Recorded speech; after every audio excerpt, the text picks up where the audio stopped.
ಮುಂಬೈನಲ್ಲಿ ಭಾರೀ ಮಳೆಯಿಂದಾಗಿ ಕುಸಿದ ನಂತರ 1 ವರ್ಷದ ಬಾಲಕಿಯ ದೇಹ ಪತ್ತೆಯಾಗಿದೆ.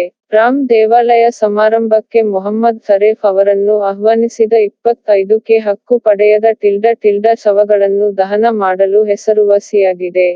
ಕೋವಿಡ್-19 ಸ್ಪ್ರೆಡ್ ಅನ್ನು ನಿಗ್ರಹಿಸಲು ದೆಹಲಿ ಬಾರ್ಗಳು, ಹೋಟೆಲ್ಗಳು ಮತ್ತು ಇತರ ಸಾರ್ವಜನಿಕ ಸ್ಥಳಗಳಲ್ಲಿ ಹುಕ್ಕಾಗಳನ್ನು ನಿಷೇಧಿಸಿದೆ.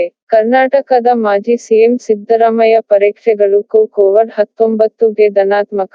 24 ಬೆಂಗಳೂರಿನಲ್ಲಿನ ಸಕ್ರಿಯ ಧಾರಕ ವಲಯಗಳ ಸಂಖ್ಯೆ ಕಳೆದ 24 ಗಂಟೆಗಳಲ್ಲಿ 1854 ರಷ್ಟು ಕಡಿಮೆಯಾಗಿದೆ.